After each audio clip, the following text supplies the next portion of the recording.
Hi friends, welcome back to my channel. आरोबाव नोंथांमोनखौ आंनि चेनेलाव फिन बरायफिनबाय।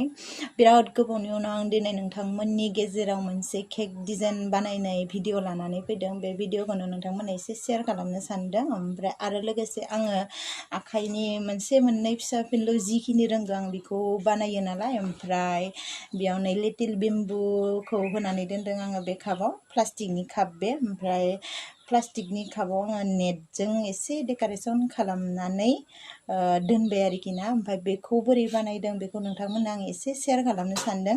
गोबाङानो माने लोगोफोरा फसायदों आरोखि ना। आं वाट्सएपआव स्टेटास होदोंमोन जेब्ला साननै जाबाय आङो बेखौ बानायनाया। ओमफ्राय दिनै आङो बे भिडिअनि गेजेरजों शेयार खालामनो सानबाय आरोखि ना। नाय जा मोजां नुयोना, किउटनो। नोंथांमोना माबायदि नुदों खोन्थाहरसै अननानै।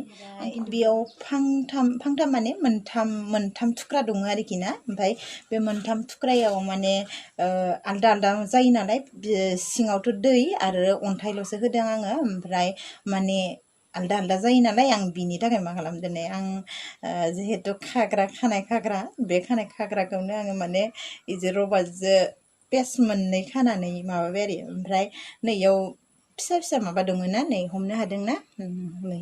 ओमफ्राय इजों बांसिन माने मोजांसिन नुदों आरोखि ना बेसादा। माने एकदम मिसिं जासिनदों आरोखि। ओरैबायदि किउट नुदों आरोखि ना। रियेलाव बांसिन मोजां नुयो। बुहुदानो फसायदों आरोखि ना। ओरैबायदि नै। स' बिदिब्ला आंनि भिडिअखौ अननानै जोबजासिम नायलां, स्किप खालामा लासे। दानिया आङो नेट लाबाय। बे नेटखौ गेजेरजों हाखावसिगोन आरोखि ना। ओमफ्राय हानानै बिदि फारसेनिफ्राय सुनानै लाग्रोनोसै।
फ्रेन्ड्स माबायदि नुखो आंनि केक डिजाइन बानायनायखौ अन्नानै कमेन्ट्सआव खोन्थाहरनो दाबाव आरो नाजागोन आं हानायमानि माने मोजां डिजाइन खालामनो आरोखि ना एसेबां माबा गैया जेन'बा आङो बिदि ट्रेनिंबो मोनाखै नालाय डिजाइन लानायनि जास्ट केकखौ माबायदि बानायनांगौ आङो बेखौल'सो लानाय जादोंमोन आरोखि ना ओमफ्राय डिजाइननि थाखाय आङो बिदि एक्सट्रा लानाय जायाखै आं जिखिनि रोंगौ बेखौनो खालामगासिनो आरोखि ना ओमफ्राय माबायदि नुदों अन्नानै खोन्थानो हरनो दाबाव आंनि भिडिअखौ मोजां मोनदोंबा साबस्क्राइब लाइक आरो शेयार खालामनो दाबाव दिनैनि भिडिअआ एसेनोसै बाय बाय लाभ इउ अल